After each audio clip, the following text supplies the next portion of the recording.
The following is a presentation of Playfly Sports Properties and Michigan State Sports Properties.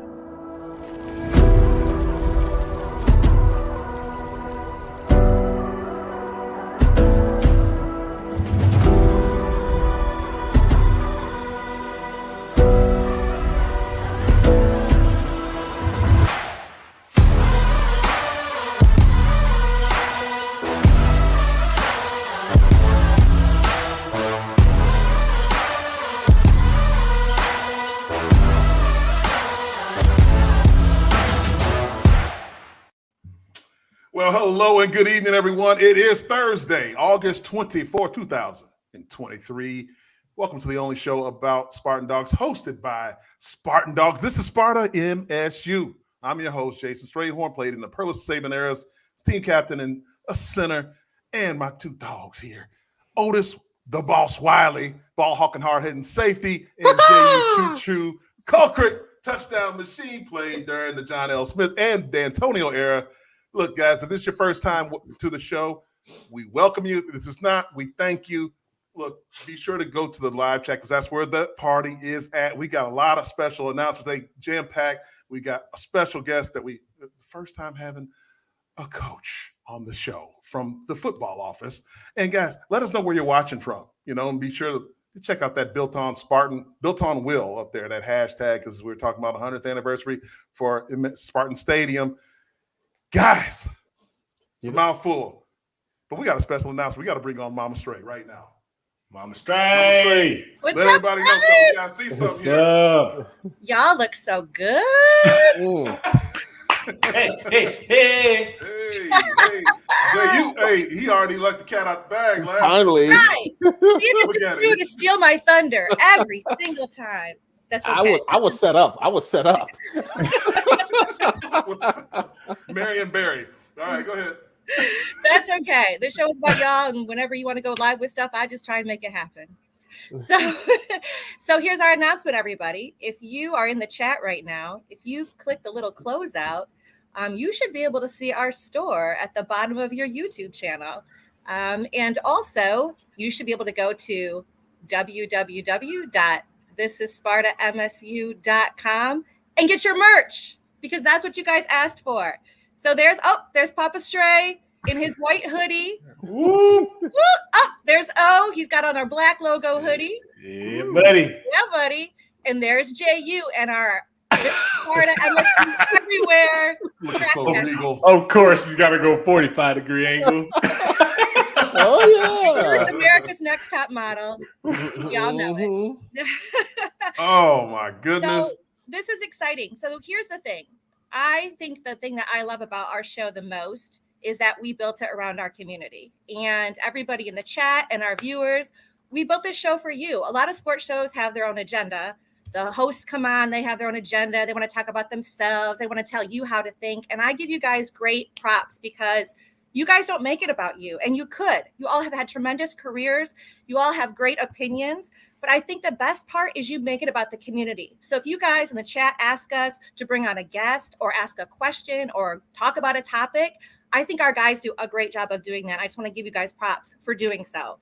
As Otis says, kudos to y'all. Kudos, there it is. Yeah, kudos. There it is. And so our apparel is the same thing. Y'all have been asking for it, so we dug in, figured it out. I'm not promising a seamless process. I am promising there is a process, and we'll keep improving it.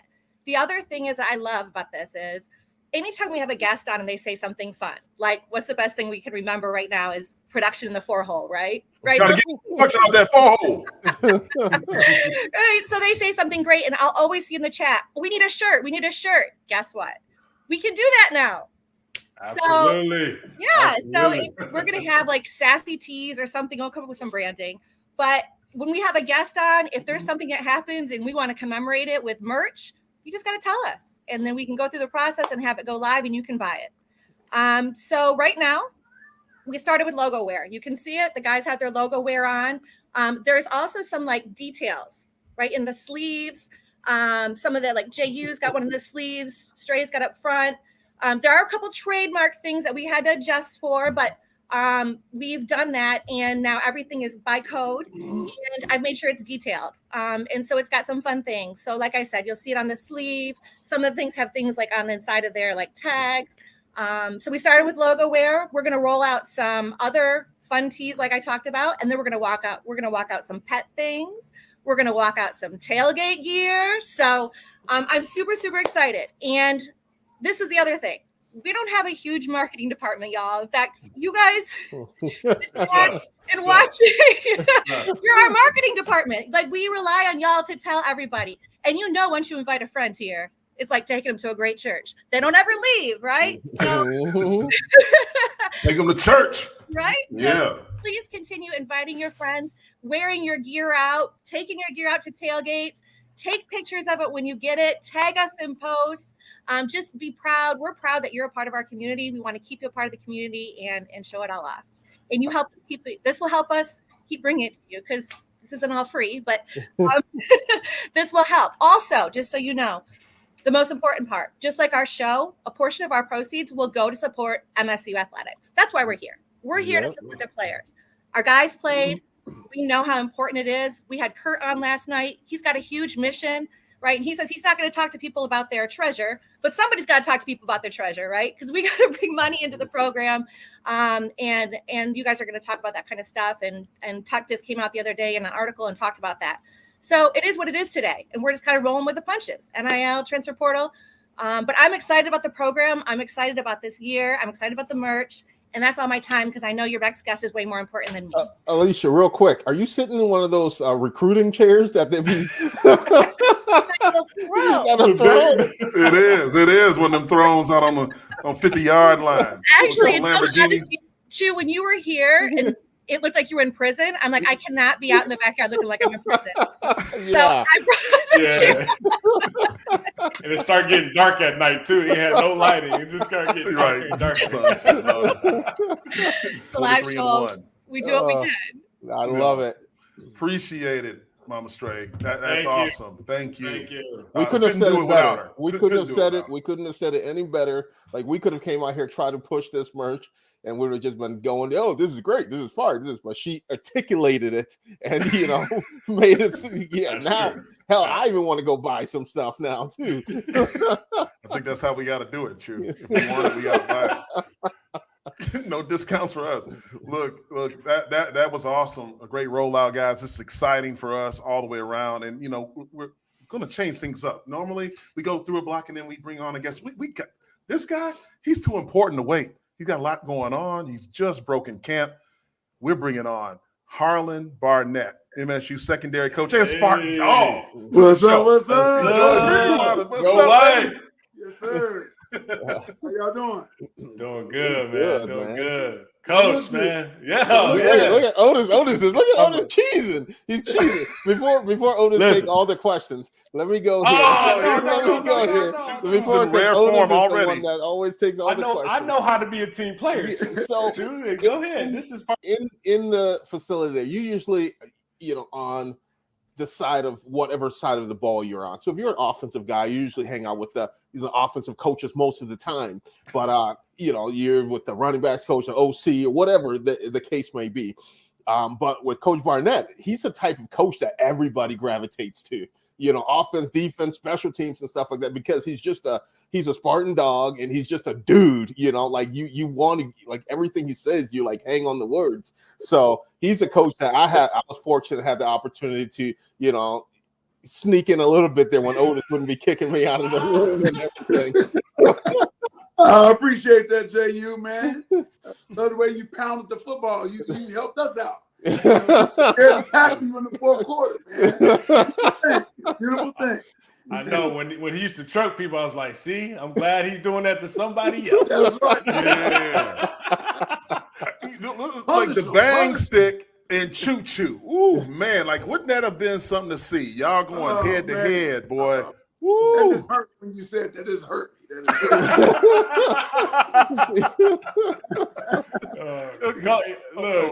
Look at you. Yeah. So, Coach, when you guys took over the program, like, I remember, highlights Coach D started to bring the past back. Like, making it more current from when we have the John L. Smith era. And then, we start to see highlights and the bang stick. And I think we were most fortunate because you had a former player who knew what the position was about, like what the defensive back mindset, and you came in and kind of reset that for us. But we always act like, how did you get the name the bang stick? Not how did you get it? We already know how you got it. But who deemed that term for you? So it was actually my last year at State, and my father did. So my father, Harlon Barnett, he taught the Jack Ebling, and he got I call him the bang stick. His thing was, he said my family called me Harley. Okay, my mother, anybody back at home, they call me Harley. Harley he had 2 underwater cattle prods on both his shoulder, like one shoulder on each shoulder. And it's a bang stick that's for sharks, Yeah. And so he came up with the bang stick, man. And shout out to my father, man. You just brought that up, and I'm gonna keep my emotions intact. But it's been 2 years ago today that he passed away, man. But great man, great man, great man. Definitely. Well, we know that you.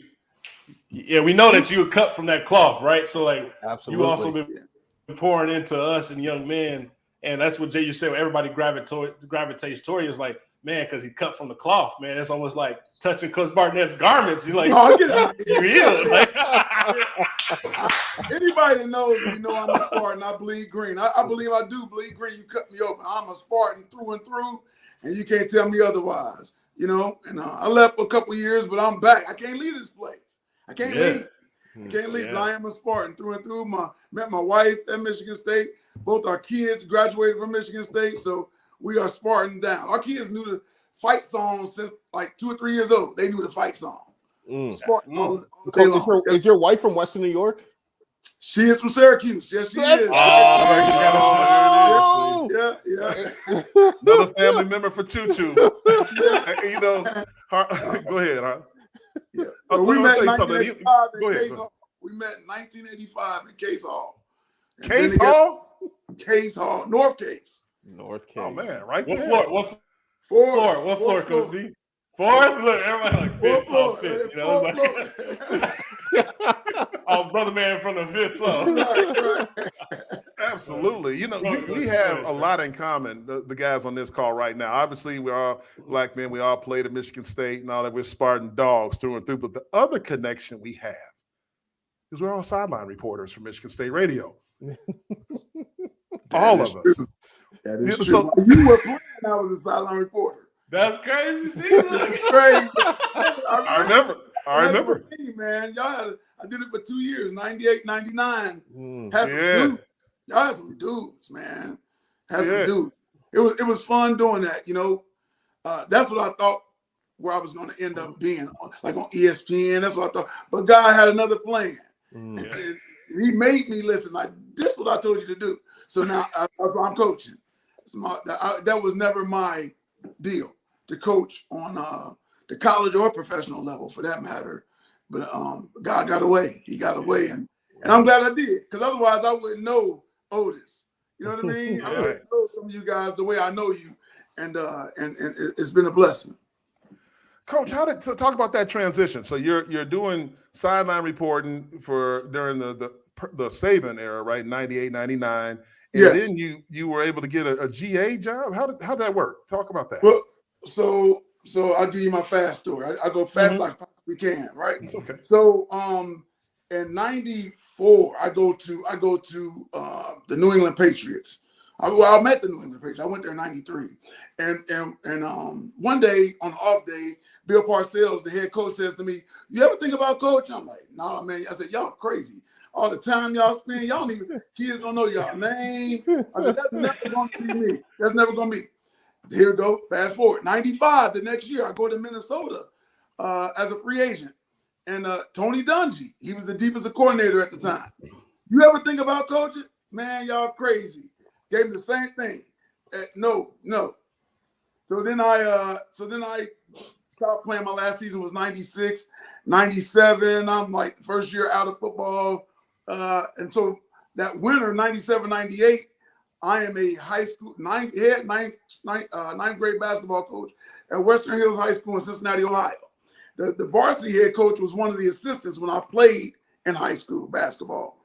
And then the coaching thing hit me. So then I went back to my old high school, Princeton High School in Cincinnati, and I coached football and basketball for 5 years. So while I was doing the broadcasting in 98, 99, during the week I was coaching, but I had to leave. I was the assistant DB coach. So I wasn't even there on Friday nights. I'm going to Michigan State games on Saturday to do Michigan State games. After the 99 season, I went full-time. Nick left, and I went full-time coaching. A new head coach came to my high school. He said, I want you to be the defensive coordinator. He said, but you got to be on the weekends. You got to be here for the games. And so I said, cool. So I did that for 3 years. And then, like I said, God got away, man. That's a whole nother story. But in the midst of my third year being the defensive coordinator in my high school, the fall of 2002, I make a call to several coaches that I knew trying to get into college football. And they said, you got to be a GA. I'm like, GA, man. I said, man, I'm too old to be a GA. I got a wife and 2 kids. But to the credit, so Norm Parker was one of the guys, rest his soul. Norm Parker was the linebacker coach here when I played there. He recruited me to Michigan State. And Norm was at Iowa at the time. He was the defensive coordinator at Iowa. And he was like, hey, if you come here, you GA, blah, blah, blah. I promise you, you'll get a job after like a year. He said, because you're not like a young person right out of college, and you'll get a job. So then I called Nick, Coach Saban, and tell him I'm interested in getting the college coach. He said, but I can't hire you right out of high school, blah, blah, blah. You come down here in GA. He said the same thing Norm said. And I know they didn't still talk. You come down here and work for like a year, you get a job. And I'm like, man, GA. I go down there in June of 2003. So we talked 20 years ago. June of 2003, I'm down there for 6 months. We won his first national championship in January. Coach Dantonio hired me at the University of Cincinnati. I go right back home to Cincinnati from LSU. God, because my family didn't even go with me down there. At 6 months, I'm there. I get a job, and y'all know the story from there. After that, Coach D, we were there at Cincinnati for 3 years, and then 11 straight here at Michigan State. Go down to Florida State for 2, and now I'm back for my 4th. So this is really my 20th Michigan State football season as a player and coach. 5 as a player because I redshirted, and 15 as a coach. Wow. Man, I think that was fast. That's incredible. That's crazy. Look, that's crazy. Well, That's an incredible story right there, man. Man, I mean, so Back home, right? Right back to Cincinnati. Yeah, Cincinnati. My second job was my alma mater for 11 years, and I didn't have to leave when I left. But that was a whole other God thing too. So, but that's how I go. Yeah. So, Coach, let's talk about the relationship with Coach D, right? So, when you go and obviously, I feel like you knew Coach D before you even got that call to Cincinnati, and obviously that tree with the Saban and Coach D. But talk about your first interaction fully with Coach D, and then how you kind of followed him and helped him win, big time championships and games. Well, Coach D was on that Saban staff, obviously, as his defensive back coach. And I think the first time I met them, they came down and they were recruiting in Cincinnati at my high school. And so Coach D was with Nick. And I saw him that was my first time meeting Coach D. It was real cool. It was quick, nothing major. But they was on the recruiting trail. And then after that, I had a nephew that played for us at my old high school, and Coach D was at Ohio State. I took my nephew up there, and who ended up coming to Michigan State and play, Harlon Barnett. But I took him up there to Ohio State and told Coach D and them about him, and Coach Tucker, for that matter. He was up there as well at the time. And, just got the chance to know Coach D a little bit more, not a whole lot. And then once I went down with Coach Saban at LSU, and now I'm looking for a job, and Coach D gets the Cincinnati job. He knows, and I tell people this, they laugh, but we both speak Sabanese. So Sabanese, same thing with Mel. We speak Sabanese, and so I because of that, when he interviewed me down at Cincinnati, I know I was saying a lot of the same stuff that he's used to hearing because he coached under him. And remember, I knew this stuff before he did because I played for Nick. That's a whole different story too, because Nick coached me for 3 years at my first 3 years here at Michigan State. Then he left and went to the Houston Oilers. I finished out my 2 years. I get drafted by the Browns. They fired a head coach, Bud Carson, halfway through the years. Off season, they hired Bill Belichick, who hires Nick Saban. and he says to me, "Why do you keep following me?" I said, "Because I did last year. You following me." And so I've been hearing Nick stuff for years. At 1985, you know what I mean? So then 1983 years at Michigan State, and then another 2.5 years with the Cleveland Browns. And so, and that was how the broadcasting thing worked out. Me going down to LSU with Nick. So my foundation of coaching DBs is Nick Saban. My foundation. And everything else is my own personal experience and talking to other coaches and stuff like that. But Coach D and I, you know, we still talk to this day. Great man. Did a lot for me and helped me out a lot, and I really appreciate him. You see one of your old teammates on here, Tony Manders, in the chat. He said, great teammate, great guest, great person, great player. So, you know, I know you remember him. Tony, great man. Yeah, I got some Tony stories. But good man, though. We said Tony's coming back for the U of M game this year. Oh, yeah. That'd be good to see him, man. Good to see him. We locking that in now, Tony. We had some dogs. I mean, Martin dogs. We had some dogs, like physical, and that's what Coach Perlis demanded, and I love that because that's what I had came from anyway. But we were bringing it now. You was gonna get hit. You're gonna get punched in the mouth. Yeah. I'm playing professionally, and there was a guy that went to Notre Dame that I played with at one of the teams, and he said we knew every time, win, lose, or draw, that we was gonna be in the ice tub after the Michigan State game. Straight up. That's real. Yeah. Oh yeah. You'll get hit. So, Coach B, you know, you come from that, you know, that hard-hitting background, like you just talked about there, and you know, you were coached that way, you lived it, you embodied it, and now with today's day, you know, coaching football, how do you try to translate that to today's players? You know, that physicality of the game of football. No doubt. So Jehuu, first of all, I do believe that you got to make the game. I believe in the safety of the game. So trying to make it safer and all that, I definitely believe. But you can still hit people. And that's what I try to tell our guys. There's still a legal way to hit them as hard as you can. It's the only thing I think in America that you can legally hit somebody and not go to jail. Right. Like you can legally like run through somebody's face. We always start run through cons. I get excited talking about hitting people. I'm sorry, but you can, like you can legally just go run through people, and I can't do that no more. So I tell them guys, I live through y'all, man. I don't like soft. I do not like soft. It's still football. You can still go same foot, same shoulder, and run through a person and put your pads on people. Don't put your head in. Don't duck your head. See the target, hit the target, and so I still coach it that way. You know what I mean? But definitely want to be safe, man. You don't want guys, you know, with concussions and ducking their head and spinal injuries and all that. I've never been for that. But I do believe that you can still go be very, very, very, very, that's a bunch of varies, physical. You can be very physical with people because it's intimidating. It's intimidating. And that's what football, that's what drew me to play the game of football, the physicality. It wasn't to play 7-on-7. It wasn't to get pick six. It was to hit people. That's why I play. I'm telling you the truth. You enjoy it. That's some of that Sabanese right there, because he used to say that to us.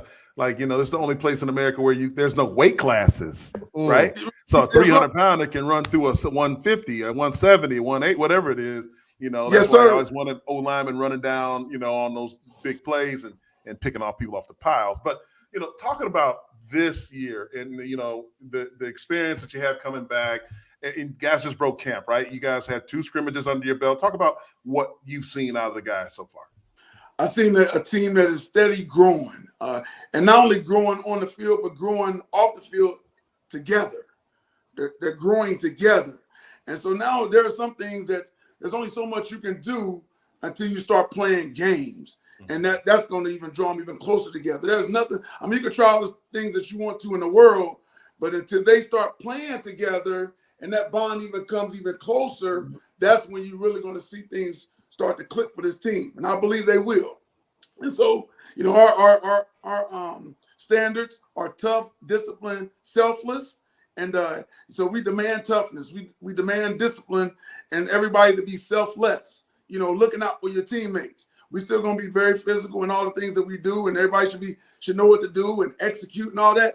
But it starts with being tough, disciplined, and selfless. And this team has bought into that.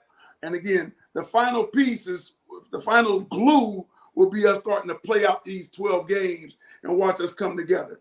And that's the key.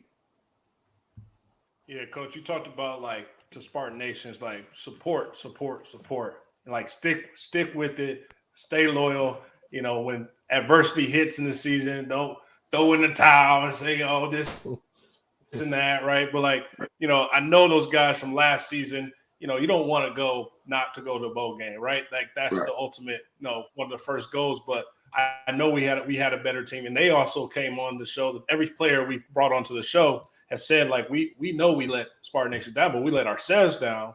And so this year is not going to be that, right? And so, you know, just talk about from a standpoint of last season production to what you expect this season's production. Well, last season, you know, it is what it is. I kind of blanked it out. I'm a DB, you know, you forget quick. Yeah, short memory.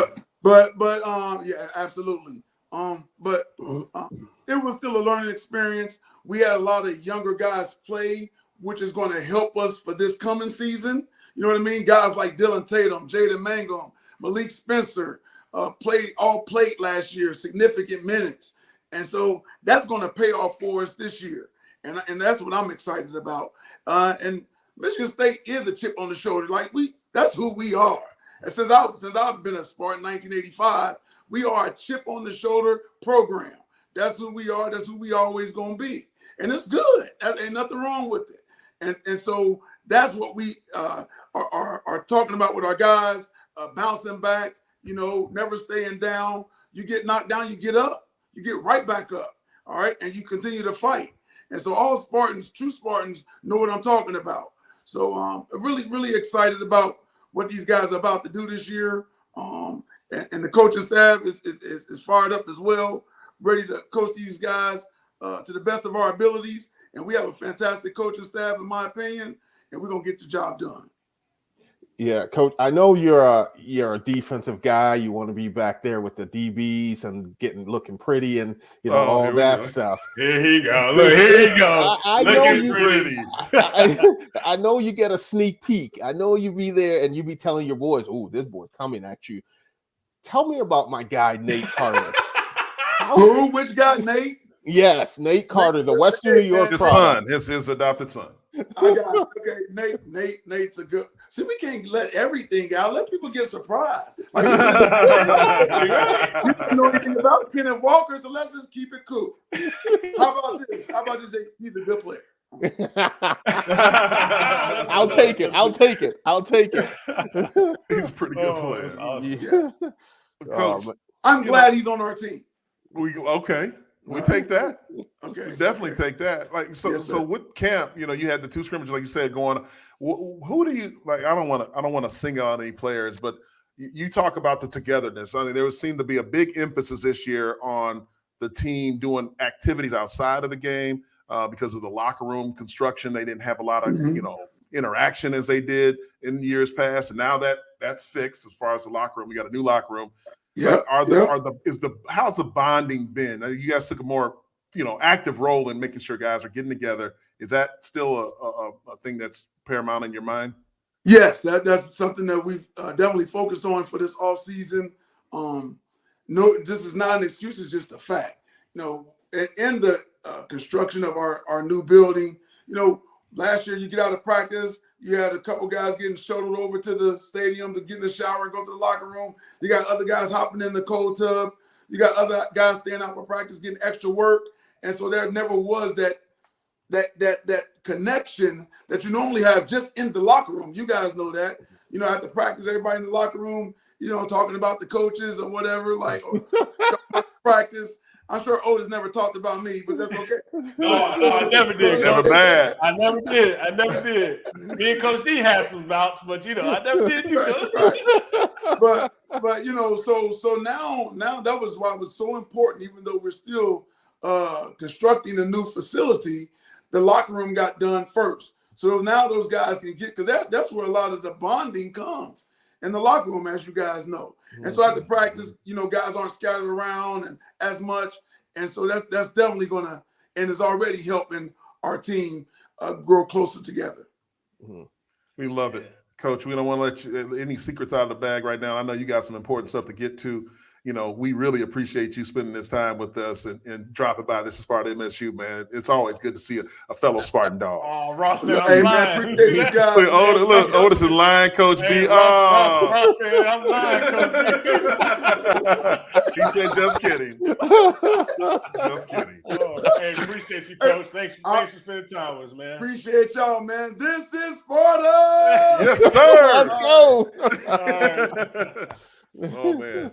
That's awesome. 4 sideline reporters. Wow. Man, listen, you're talking about legacy, right? I wonder if we had more time. I was like, man, how was talking meeting with George, and how was that? Because George was obviously the head guy then, right? So oh yeah, many decades of George Blaha. But just listening to Coach Barnett there, like, how can you not be want to play for a guy like that? He cares, he's enthusiastic, and that fire that he brings there, it's just just a great guy and great coach. Oh, look at that! Hey, hey, look, Coach. Look, I'm gonna ask Coach if we could deem his phrase, but he always told us you got to go to cool school when you're in the deep routes. You can't panic. You know how people panic and like, jumping. And every film, he be like, come on, you got to go cool school. Smooth, cool, calm, collected. But I told you guys this before, man. Coach B, every game before as we warming up, he'll come over to me. And he does this with all the DBs now. But he said, hey, you the best safety in the nation. Play like it. And just mentally, it was like, man, am I? Like, it was kind of like, beginning when Coach John L. Smith won, it was like we were just playing, but we would probably never heard that from, the staff. But with Coach came in, he's putting these positive affirmations and you'd be like, go out there and play like the best. You are the best. And so we got great ones on our staff and former Dogs on the staff, which is great. We got to get Coach Hawkins on to give him that mentality because they're both like yin and yang. They both give the wide receivers and DBs. They give that hard, tough coaching love, but they bring that Spartan Dog way. So I love that we had Coach B on, first coach to bless the show tonight. Oh, man, it was beautiful. Love it. Don't forget to hit the like and subscribe buttons. I hear the little chat going back and forth like we don't have a lot of likes. Got to hit those likes. Do it for us. And look, we're going to continue this after this message from our friends over at IHOP and SeatGeek. $5 all-you-can-eat pancakes are back to celebrate IHOP's 65th anniversary. So come on in, even if it's your birthday, too. Available for a limited time, only at IHOP. Download the app and start earning free food. SeatGeek is the ticketing app for fans like the High Five Strangers guy. Game-winning interception? First down? Just a nice, solid tackle. If you're in arm's length, you will be swapping skin with this extrovert. You see, he knows SeatGeek got him a great deal on tickets, so he can focus on what he does best, smacking palms. SeatGeek handles the tickets to sports, concerts, and more, so fans can fan. Pancakes and high fives. Slapping hands, smacking palms. Oh, smacking Are you that high five guy in the stadium? Who? Everybody is. Or I'm more like, I know you like, let's go, man. Let's go. I like to over-exaggerate if I'm at a visiting team stadium. Like last year when I was at the Thanksgiving game, the Bills and the Lions, and I was wearing my Bills gear, and you would too. They were getting pissed. They were getting double mad. high five. Yeah. And we thought, hey, we should have won that game, but guess what? Your boy, man. That's what I told them. I said, it came close, and they're trying to get on me. They're throwing towels at me. I was like, guys, relax. The Lions are going to Lions. Show enough. The Lions are going to lion. Look, I like that, Steve. I just need some of that Choo chest hair to set the jacket off. Lack of chest hair. This smooth, moisturized twice a day. God, MSU hires Lino Lupinetti as director of recruiting and personnel strategy. Hey, Another Virginia man, Tech guy. didn't he get Davi? Like, Bill, remember? This is the guy that got Davi from Michigan State. Like, so does that mean we're going to get some Davi love? I don't know. But this is I feel like every day or every week, we add more to our repertoire and our staff, right? And so this is a good opportunity with Mark Dethorne bringing in I mean, this is legit. Like, I don't think people understand, like, this is a legit hire for us to get more aggressive and bringing in these guys. And I have some ideas cooking because I just saw some stuff, like some content that I feel like we gotta dive in and capture the content of the recruiting strategy. I'm looking at Always Be Closed and like, how can we sell that from like inside the Spartan Dawg, or if this is like inside the DN like the Lions do. Like, let's see if we can get something like that and be able to kind of dive in. But these two guys combined, I can't wait to see just strategy and seeing top guys coming in from all across the country to come to East Lansing. It's going to be a great one. Hey, sources inside the building say that the recruiting office is very happy. It's bubbling over there. It's nice. Buzzing. So what do you think? What do you think the sales pitch was? Like, how we obviously he didn't just put his name in the hat. Like, I'm going to, search or go somewhere. I know it had to be a call. What was that call to sell him on coming to the green and white? What do y'all think that would be? Probably like Dantonio and Jim Bowman when he was leaving Purdue, and he did his interview while driving up 69 coming to Michigan State. Of course, driving. I'm on my way. Of course. I'm telling you. You got to look at the two program trajectory. The upside for Michigan State's definitely a lot higher than it is at Virginia Tech right now. So, you want to surround yourself with winners, and that's what Coach Tucker's, that staff that he has is a bunch of guys that, have won and are going to win. And now it's a place that people want to be. It's a destination spot, not a stepping stone spot. Absolutely. All right. That's a strong sales pitch right there. Right here, boy. Some analysis there, Choo. That was outstanding, guys. 7 Spartans make the Senior Bowl watch list. Let's go through that. Here we go. So we got Jacoby Windman. Hey, your boy Spencer, what do he call you? Did he call you OG? What do he call you, Unc? What do he call you, Trey? Yeah, OG. Simeon Darrell, Spencer Brown, Malik Carr. Put that list back up there. Give everybody the look. Aaron Brule, Jacoby, Nick Saymack, and Trey Mosley. Mr. Reliable. Yeah. This is great, man, to have these guys on the watch list out. Let's talk about based off of last year, but then coming this year, expectations. Out of that 7, who do you think truly has that full shot to go ahead and be that Senior Bowl award recipient? Well, I think definitely Jacoby is a guy that's gonna get an invite to the Senior Bowl. I think Brule, I think he's a little under the radar this year, and but I think he's gonna have a big year. So I think a lot of those defensive guys will get an opportunity there. Trey Mosley, I hope he does, but I think this year is going to be so much of wide receiver by committee that not one person is going to be that standout wide receiver. I think they're going to take turns. Different receivers will have big games at different times, but Trey Mosley's that, Mr. Reliable, that sure hands guy that's especially very sneaky in the red zone. Stray, I think the one sure one I already know is Malik Carr. Yeah. Malik Carr is a beast, right? Like he has eligibility for another year. So it's one of those two where, hey, what if I don't think he's staying, obviously. He's gonna have a breakout year, but I mean that size and what he's been putting on paper and on the film for summer workouts, fall camp, this is that year. This is that year. So Spartan Nation, make sure I said it. This is one of my predictions. This is my killer bees. You heard it right here. You heard it here from me. Otis Wiley Carr is the guy. Freak a leak. Yeah, I think, obviously, you got to give the love to the guys to put the hand in the dirt like Malik. I think Nick Samac has a chance to play into the Senior Bowl, too. He's a guy that the pro scouts love talking about. He's got all the measurables and everything, and make sure that upper body injury is healed up for next Friday in 8 days. Yeah. So, Nick, we're counting on you there, too. Guys, here's a story, a national story. Reggie Bush has filed lawsuit against the NCAA because he thinks that it's a defamation lawsuit. He actually wants his Heisman back, fellas. Yeah, wouldn't you? Good Lord.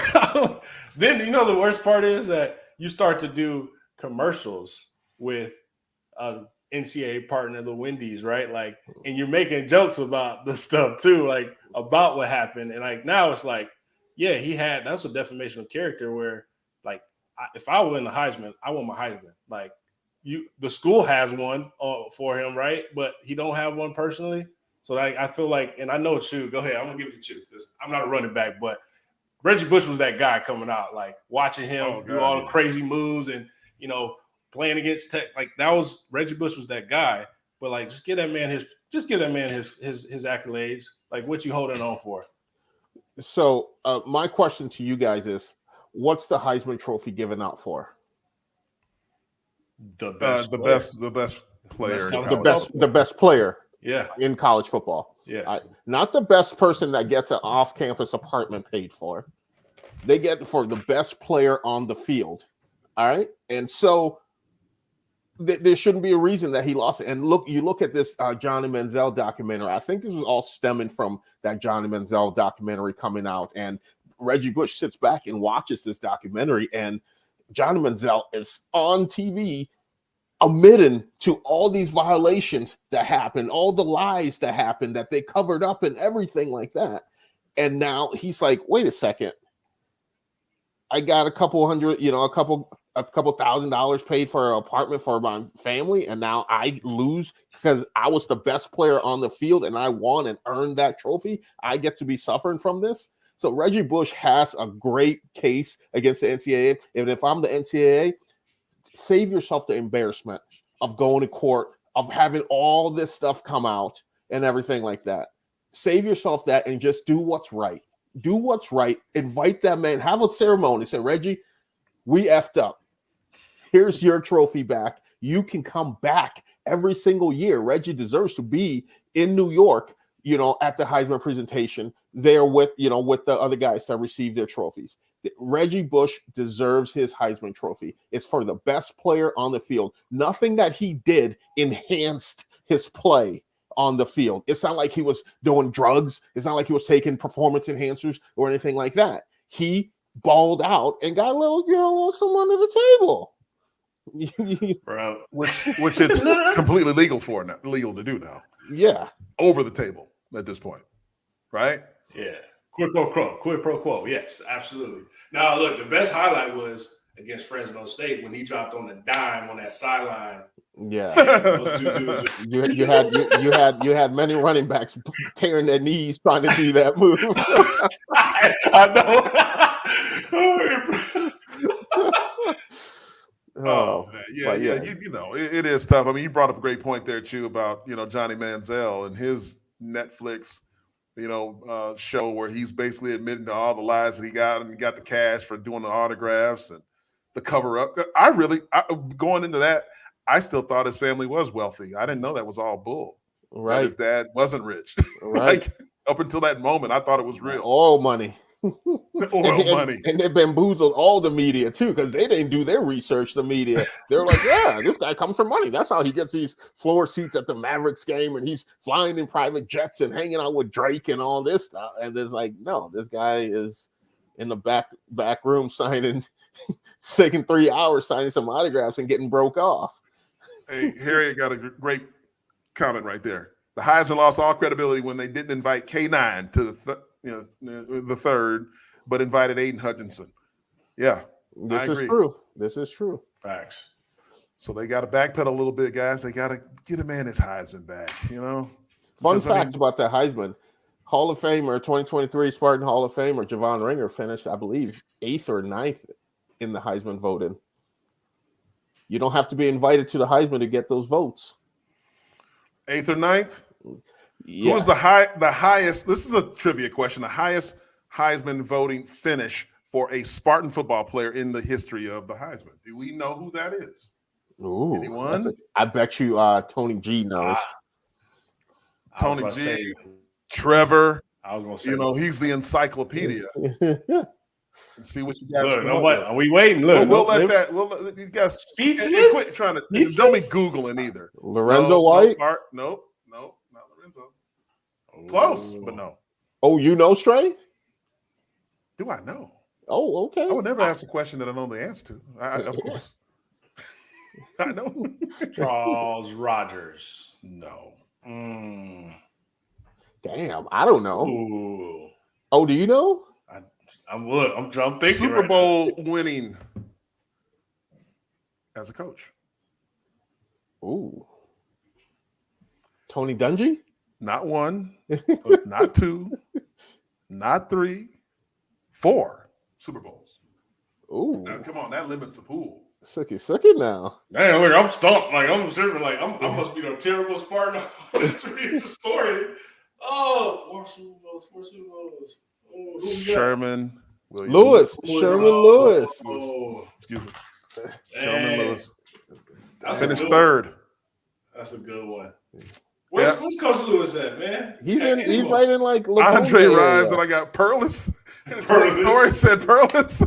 Kirk Gibson. Hey, this whole TJ Duckett. There we go. No. Good try, everybody. Sherman Williams. Lewis. I keep calling him Williams. Sherman Lewis. That's our guy. Look, fellas, we're going to talk about who you guys think is going to be a breakout player this season. And we're going to start off with Choo because he likes to steal everyone else's thunder. We're going to let you start off, though. Choo, who is it going to be? Because I don't think this is going to be a shock to everybody. Do I got to pick one guy or two? Or what are we doing here? One guy. All right. The boss has spoken. the one guy I think will be a breakout guy this season.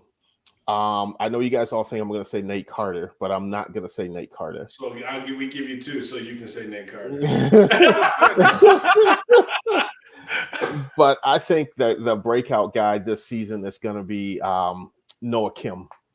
Noah Kim's going to be the guy that's going to lead the team. When you talk about quarterbacks, and I once talked to a quarterbacks coach about a quarterback, and I'm not going to mention this quarterback. And the coach told me, I was like, I asked this coach, what is so good about this player? And this said, he just has moxie.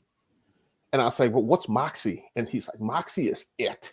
You don't know what it is. You can't describe it. You can't put your hand on it. You can't teach it, but it's just it. This kid, Noah Kim, has moxie. He has it. He has a strong arm. He's fast. He's a proven winner at the high school level. I know things transition a little bit when you get to the collegiate level with, disguises, reads, and everything like that. But I think he's the guy that can put the Spartans in the best position to be successful on the field. Every time he's come in to a game as a Spartan, it's been that spark. He's been that spark plug for the offense. Come in there and he slings it around. And I love the fact that he has no fear. He's going to go out there. He's going to throw some. He's going to, make you scratch your head 1 or 2 times, but he's going to bounce back from that. I think he possesses all the traits to be a quarterback, and something that I think that he gained on and won a lot of his teammates, if not the entire locker room, is his leadership piece this offseason. The thing by taking his receivers to Virginia, to his house, sleeping at his family's house, going to work with his quarterbacks coach, getting those routes, getting close with those guys. He has that moxie. And I think Noah Kim is going to be that guy this year. Love it. Listen, from your lips to God's ears. We hope so. Look, guys, for me, I want to be a believer in Noah Kim, and I saw how he did in duty that he was assigned last year. Coming in, he had a high completion percentage. He's thrown touchdowns. He's been able to play under the lights. I'm not worried about that aspect. What I am anxious to see is how he responds when he gets smack, because it's going to happen now. He's going to get hit. You know, we just had the bang stick, Harlon Barnett, MSU secondary coach on here, and he talked about hitting and how he loves as a secondary guy, right? And he can hit. Otis likes to hit as a defensive player.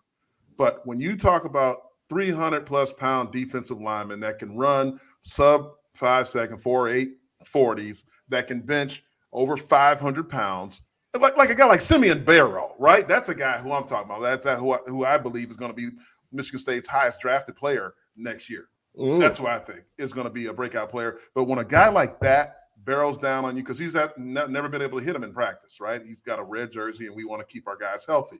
But when that happens in a game, how are you going to respond? You know, when your nerve endings and everything in your body is telling you to run away and get to the sideline, how are you going to respond when you get back up and get in that huddle? So if he can handle that, sky's the limit for the young man. But for me, it's a kind of a comment, and I'm, telling you who I think the breakout guy is. That's Simeon. Big Sim, that's the guy for me. Otis? Hey, I'm conflicted because I don't want anybody to feel like I'm singling out or I got favoritism, but I've been at practices. I've seen body of work. And for me, we did talk about we was going to choose two, but now I'm just going to go with one, right? But you changed it, boss. You were the one that changed it, boss, man. I did. I know. I did.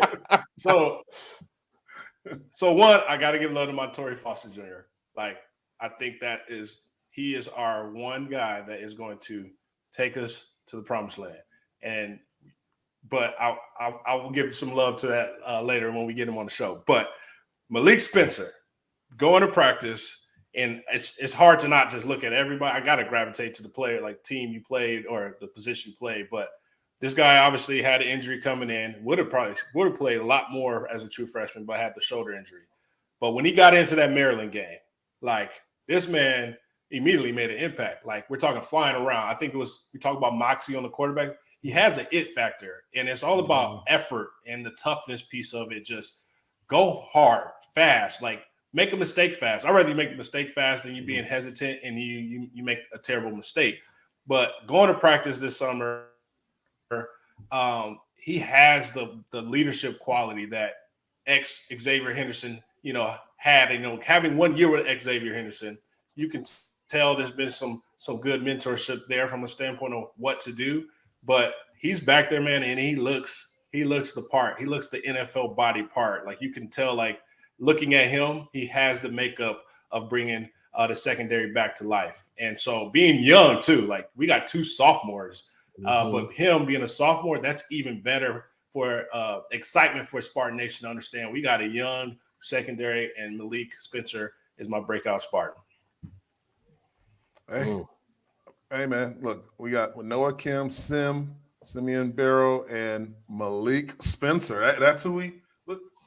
I can live with. And just so you guys, just like we were restricted to 3.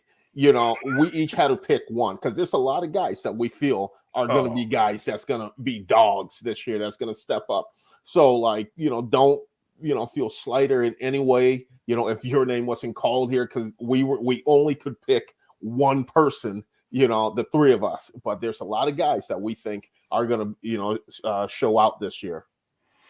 I know, like, we were doing our production call, and it was like, oh, well, I think the offensive line, I think the receivers, I think the running backs, the quarterback, the defensive line, like the whole team, right? We're fans too, right? We get it, but when somebody puts a gun to your head and says you get one choice and that's it. We thought we had 2, but Boss Man said 1. So this is what we got. That's it. Well, you didn't say it like that. With a gun in my head, I'm picking myself. You picking yourself? Look, I don't need no gun to my head. I'm picking him, number 10. Would you say, Art, the breakout guy's Mel Tucker?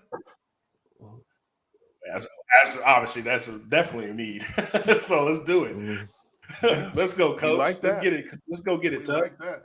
Guys, there's one of us that has has been doing some work on the off camera here. Been writing a lot, and that's our own Choo. Jehuu Caulcrick has a book out. Choo, let's talk about that. Yeah, this is when I first was approached, this is a work in progress. This is more than this 5 years in progress there. And when I was back in New York, I was approached by this guy, Bill Burke, I coached his son when I was a head coach at Southwestern High School. And he's like, man, you have a great story. I want to, let's sit and let's get your story out there. And I went back and forth, with it, because there's a lot of things, ESPN did a piece on me when I was back in college. Some people know my story, some people don't. But, at the end of the day, it's not one of those stories that I want people to read and be like, man, I feel sorry for Jay. He went through a lot of stuff. I want people to take away from it and be like, shit, this guy persevered through a lot of things. If he can come through things and, if I, get a bad grade on a test, if I fumble, if I miss a tackle, it's not the end of the world. I can bounce back. Because for me, my story, there was a point in time where I didn't know where my next, glass of water was coming from as we were walking, stepping over dead bodies, refugee camp to refugee camp, going in there, opening our backpacks, pulling our sleeping bags out and bullet shells in there. I was only saved by the, by faith and, the backpack that we had.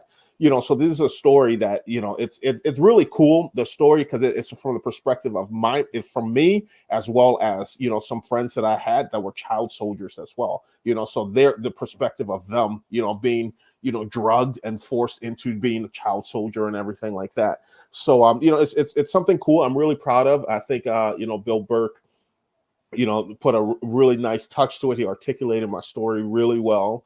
And it's something that, like I said, I'm really proud of and excited about. I'm going to be pushing it, peddling it. So go ahead, get you a copy of the book, Run, from a Civil War to the NFL. Had to do some little trickeration graphics that I didn't want anyone coming at me for copyright infringements or anything like that. you covered up the logos. You did a good job, man. We done learned a lot. Placed. Still can see it. Otis, I didn't want Otis coming at me making that call. Choo, Well, I'm trying to cover you, good bro. run. I'm trying to protect you. Oh, Choo, great stuff, man. Like it's obviously a true testament, man, to who you become and obviously the man you are today. But walk through, because people always think about, like, if I was to write a book on my story, like, okay, so how does it start? Okay, what is the process? Like, talk about I know it took a lot of time to sit down and get it down, but like, talk about how that process was with Bill and seeing, like, obviously you had to go through it mentally and talk it through, but just talk about the process. Yeah, the process that, we sat, we would go twice a week. We would sit at a Starbucks and talk. He would just get the recorder out and we would talk and just reliving those stories, talking about when my life before the war, playing soccer in Liberia, West Africa. And then the day the war started, seeing the torture that happened, seeing an adopted brother, 10 feet away from me get shot and killed.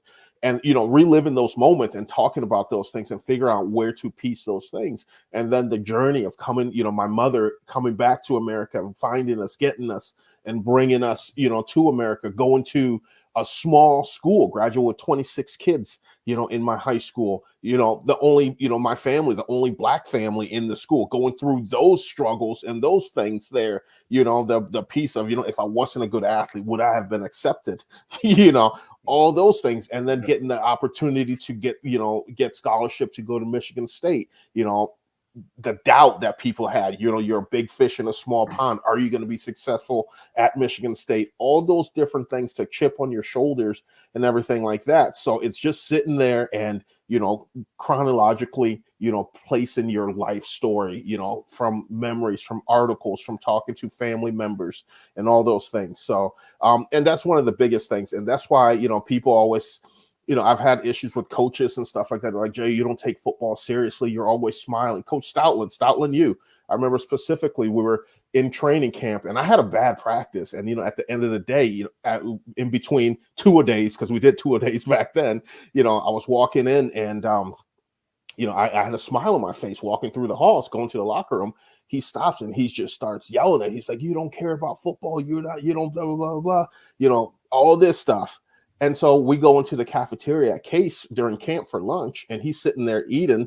And so I get my tray and I walk into the table with my boys and I stop and I went to him and I sat down next to Coach. I was like, hey, Coach, I think we got off on the wrong foot here, because he was the guy that recruited me, so I had a great relationship with Coach Stoutland. I was like, let me tell you my story. This is why I smile. I overcame these obstacles, and I'm blessed to be playing a game. This is not life or death. And then you killed him with that one, didn't you? Like, right. That's like, way better. Yeah, I'm blessed to be playing a game. Yes, I get it. It sucks if you fumble. You're letting the team down. You're letting, if you miss a tackle, but you have an opportunity to rebound and get it right again. So those are some of the things. And, I'm always on here. You always see me smiling. I've never had a bad day. Some days are just better than the others, but I've never had a bad day because there's my family member that didn't make it out of there. There's friends that didn't make it out of there. So those are the types of things. And that's why I always, try to tell, people, if I'm talking to, younger high school kids and, people playing the game, enjoy it. It's a game. You're playing a child's game. Enjoy it. You're creating bonds. You're creating lifetime relationships like we have here. So, if that's something, someone wants to get, from the book, is that aspect of things, of that perseverance. At the end of the day, everyone goes through their trials and tribulations. But if you can learn something from it and persevere from it and become a better person from it, that's what it takes. There's a lot of personal stuff in here that I was like, man, I don't know if I want this out there, so, but, I had to, it wouldn't be the full package if I didn't, let myself out like that. Man, I'm excited to read it. Questions, man. But look, I'm like, so this is when you go through the story. When you go through the story, right? Mm-hmm. It's almost like when you do your testimony, like you start to like heal over like past trauma, right? Like talk about that from a standpoint as you do the chronological thinking, going through it, talking it through, like where the moments where you were able to say, man, like that talking it out absolutely started the healing process, because you didn't really understand, like you probably not toughen up and you got to persevere, but those truly define you, right? So talk about that. Yeah, that's the emotional piece in there. You did, because when we came, we didn't go to counseling. We didn't do that stuff. And for a long time, like my sister and I would be, and we'll talk about it. My mom will be at the dinner table talking about it. My mother will be crying, and then we felt bad she was crying, so we didn't talk about it. So then, having the opportunity to do speeches, do everything like that, and then really sit back with Bill and, discuss, everything that happened, talk about it and everything. It was some of that. It was a healing process as well, and going from, everything from the PTSD from when we came in, lightning or thunder, came on, and my nickname in college was Thunder and Lightning with Javon and I, like all those things. And, thunder and lightning, my sister and I were running, we're hiding under the bed. You see a plane flying over, you're running inside under a tree because you think they're going to come and bomb. All those different things. And now, you persevere through those and, talking about it, with someone, sharing your story, that hopefully at the end of the day, that someone can get some type of healing out of it. Someone can get like, if this guy went through this, and this, and came out and, himself, fun-loving guy, enjoying giving to others, I can do the same thing as well. Hey, listen, man, I just want to read the book. I'm going to read it. I'm getting me a copy. And what we need to do is have a signing. We need that. Oh, well, definitely will. Yeah, we got to have, a Choo signing day, for Run. From Civil War to the NFL. And Bill Burke is not Bill Burke, the quarterback from Michigan State. Bill Burke with an E. Bill Burke has an E, right? Yes. It is not Bill Burke from Michigan State, yes. So I just want to know, like, who was the first book signed? Like, I know you signed a book and gave it. Who was your first, like, giving the book to? My high school coach. Awesome. That was awesome. My high school coach. He was, when I came to America, he was the father figure for me. And in there, his son wrote a little thing, in the beginning of the book there. So my high school coach, he's my guy, Howard McMullen. Absolutely. That's what's up, man. That's what's up. Well, I want to get a signature when I get my book. So heck yeah. I want you to really, yeah, absolutely. It's gonna be out there, but I'm gonna read that thing in like a weekend real quick. It's a long one. It's a long one. Hey man, look, we got some encyclopedia. It's thicker than a Snicker, boy. Y'all know what I'm talking about. I'm surprised. I know exactly what you're talking about. I am so shocked that you had a lot to say. in this. You got a great story. And, you're finally coming out of your shell. That's a classic. That is. I love it. So we have it on there right there. Run from Civil. This is where you can get it on Amazon. The Jehuu Caulcrick story, available on Amazon and Barnes and Noble. Is that right? Yeah. This is you. All right. Get that book. Get that book. Get it. You don't do nothing else. Get that. And then while you're reading it, you got to do it with some of this swag. Yeah, you cozied up with the "This is Sparta MSU" hoodie on by the fireplace, drinking a coffee, reading the book. How much sophisticated can you be? How much more Hallmark movie can you be? With the book. We got to take some pictures with the book in our hand, reading. Exactly. Yes. That's outstanding, guys. Look, great show. And that's a very, very, very Hallmark moment for me, to get that book. And look, guys, we got a lot of stuff for everybody, for the community, the people in the chat. This is for you. We got a lot of stuff for you to do. You're interactive. We listen to you. We talk about what you're saying. We're communicating. And then also we give you stuff to get, some gear, a book. What else do you need? Some tickets. That's all they need, Otis, some tickets. You know what? The next time we're all together as a Sparta MSU fam, it's game week. 8 days away. Kirk Cousin days away. Yeah, buddy. Can't wait.